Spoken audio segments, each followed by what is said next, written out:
Olá, olá pessoal, tudo bem? Aqui é Fábio Pirajá, esse é o projeto Memória Capixaba e a gente vai aqui lendo alguns documentos interessantes, importantes, né, sobre a história do Brasil. Eu encontrei aqui, deixa eu colocar para aí, tem umas fotos antigas do Brasil, né? Encontrei aqui no YouTube, tomara que o YouTube não derrube o vídeo.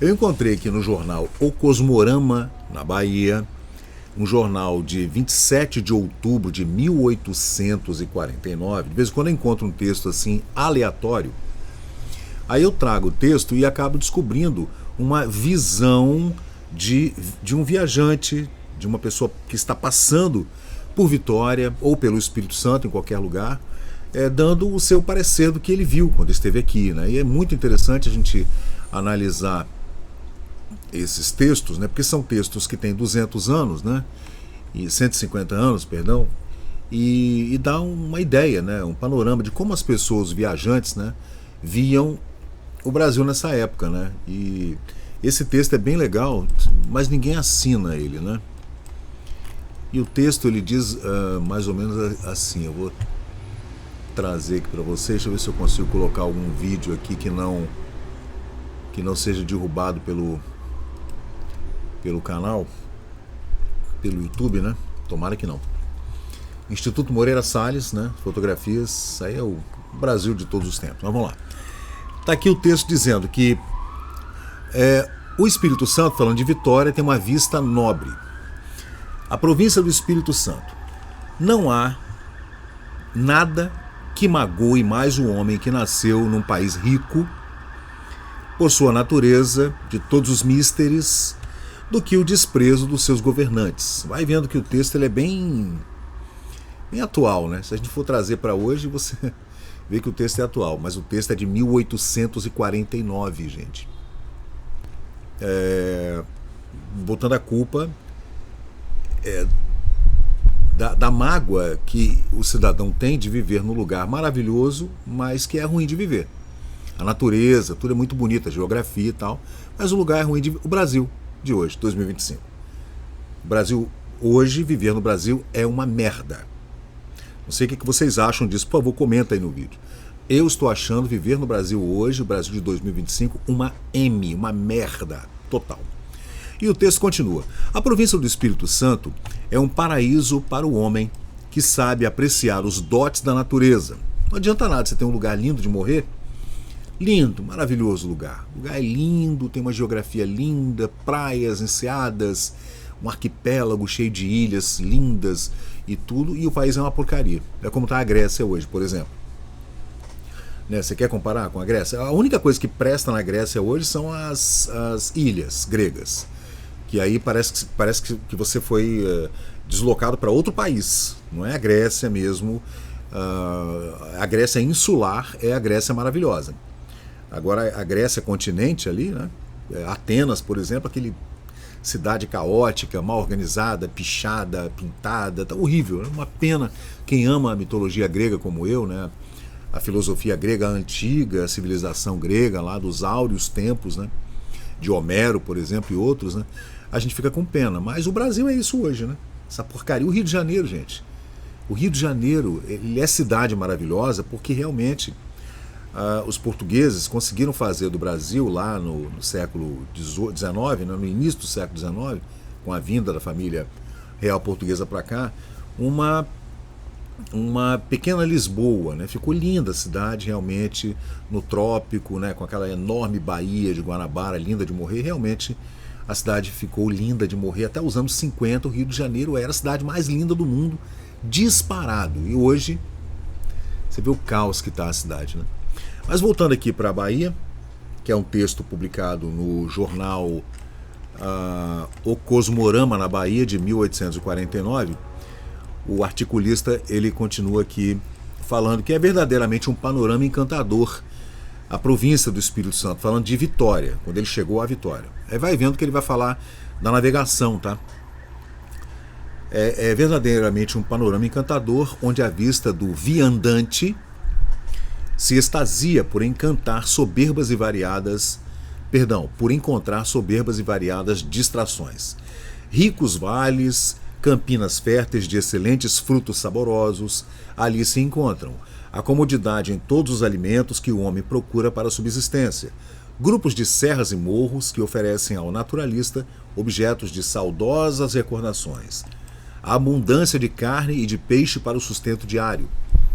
Tudo isso em Vitória, tudo isso se encontrava em Vitória, mesmo com todas aquelas ruas apertadas, aquele estilo colonial caótico sujo do século XIX, né, que realmente, né, Vitória até 1890, gente, era sujeira, alagadiços e etc, né, mangás, mau cheiro, o pessoal jogava cocô e xixi, aí tinha o Mané Cocô que carregava aquelas tinas com fezes e depois jogava lá no mangal, jogava no manguezal, aquela coisa, né? Mas ele conseguiu, o cara conseguiu ver essas coisas legais, né? Suas terras frescas e belas pouco se embaraçam com a mão do agricultor, porque a natureza parece dizer-lhe que pouco basta a arte, que se contenta somente com a semente, que ela fará o resto. Bom, ele foi romântico aí, né, em dizer que o agricultor nem precisa tocar na terra. Que a terra fala, me coloque a semente que eu vou dar os frutos que você precisa. Mas não é bem assim, né? Vitória foi desse jeito até ali pelos anos 1950. Aí começou a dar problema. A cidade foi crescendo exponencialmente nos anos 40, depois da Segunda Guerra Mundial, né? Vitória saiu ali de 20 mil habitantes, houve uma explosão demográfica enorme, aí já não dava mais. A agricultura, a pecuária, isso aí precisou ser implementado alguma política para poder resolver o problema de abastecimento que já acontecia antes. Desde o século XIX, inclusive com desabastecimento, inflação e fome, né? E o texto continua aqui, um texto de 1849. Rios há tão majestosos que facilitam o trânsito de canoas e barcos para transportarem os gêneros que abundam no interior. Viu?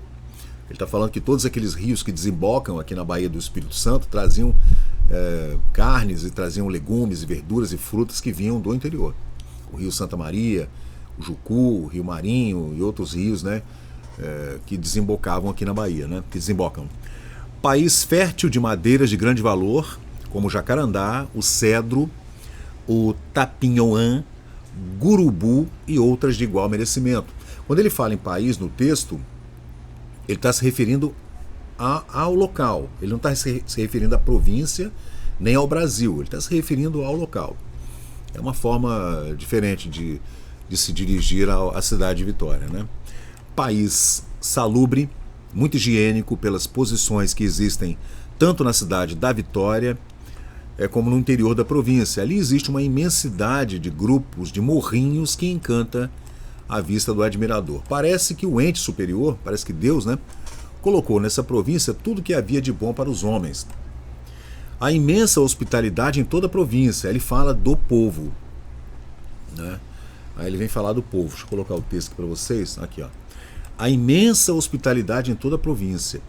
Os homens são sinceros e sisudos. Bastante moral e religião reina no país, né, no Espírito Santo.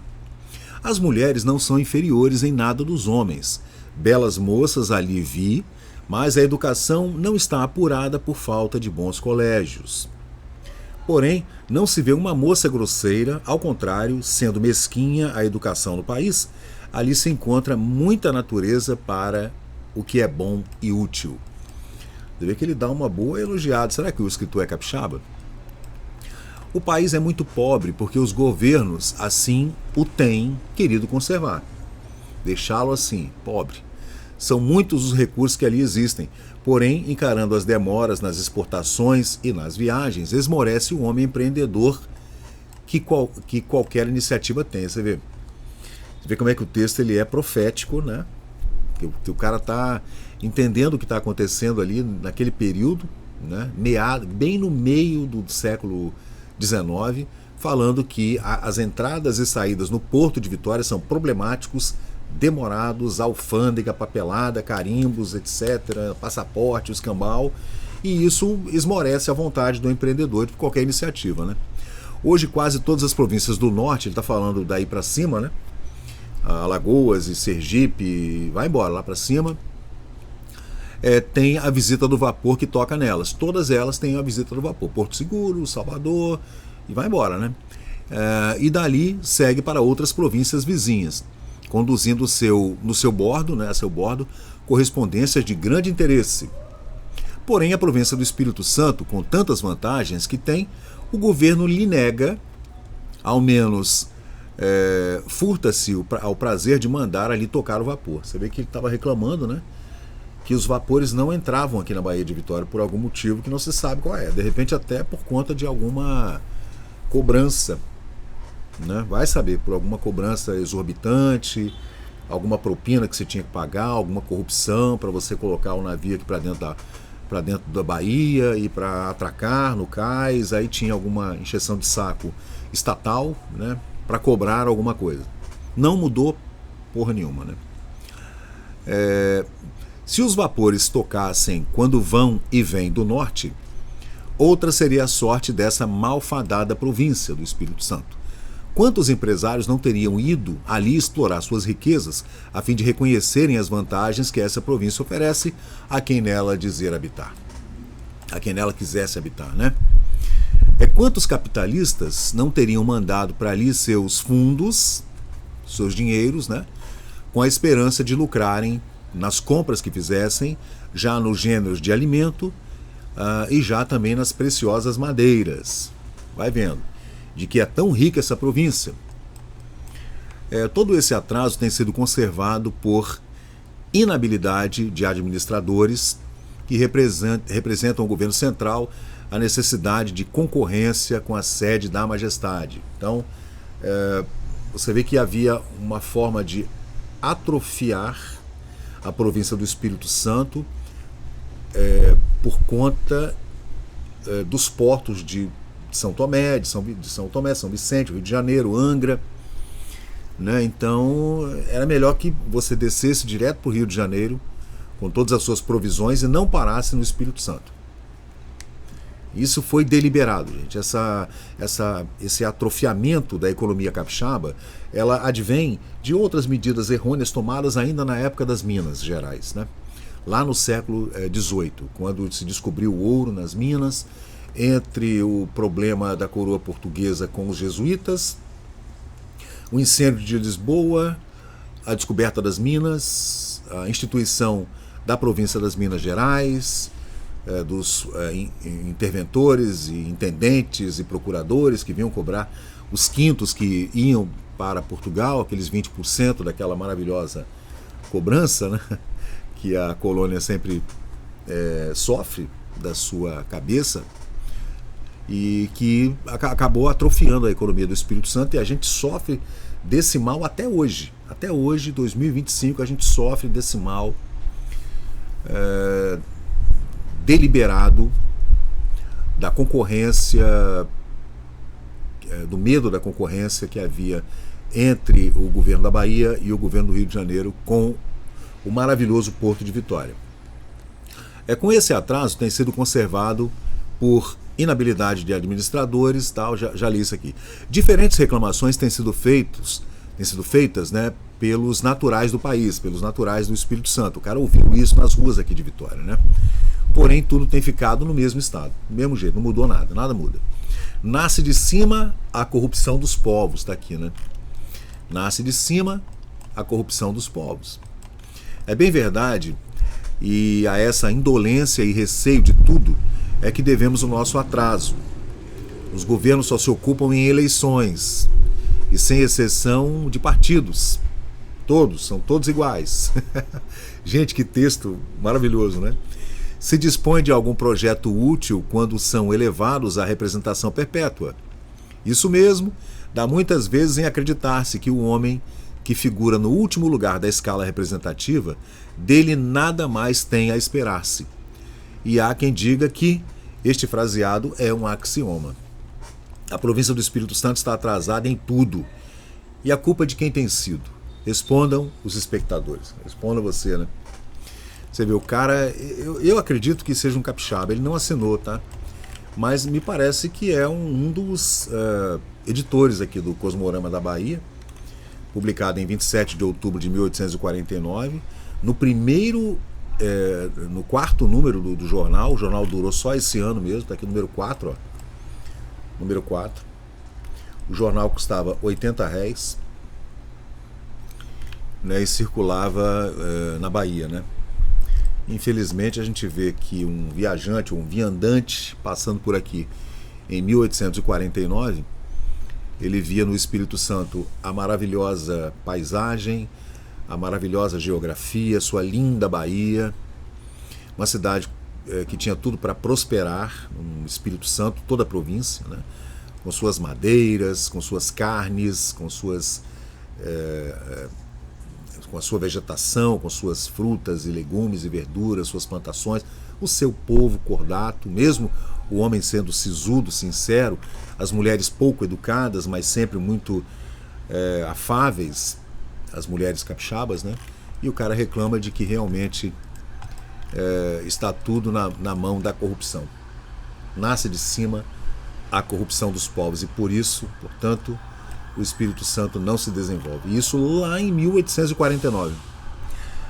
Então é isso aí, pessoal. É mais um texto aqui mais um textinho que eu descobri aqui na Biblioteca Nacional, né, falando sobre esse atraso capixaba. O que você acha? Por favor, dá um comentário aí, por favor. Se você puder, comenta, né? Que o comentário é importante aqui para o YouTube entender que o material é relevante aí para o canal. É a história do Espírito Santo, né, gente? Eu tento fazer sempre um link com o resto do país, né, do Brasil, para tentar colocar o Espírito Santo dentro dessa engenharia, né, desde a época da colonização, e tentar entender onde que nós estávamos e para onde nós estamos indo hoje, né? Se bem que o texto é de 1849, nós estávamos naquela época do mesmo jeito que estamos hoje, né? Então valeu, gente. Muito obrigado. Vamos lá. E chegamos ao final de mais um vídeo aqui do Memória Capixaba. E se você curtiu o conteúdo, por favor, deixe seu like, compartilhe aqui o nosso canal e inscreva-se para mais novidades. Até a próxima e muito obrigado por participar aqui do Memória Capixaba.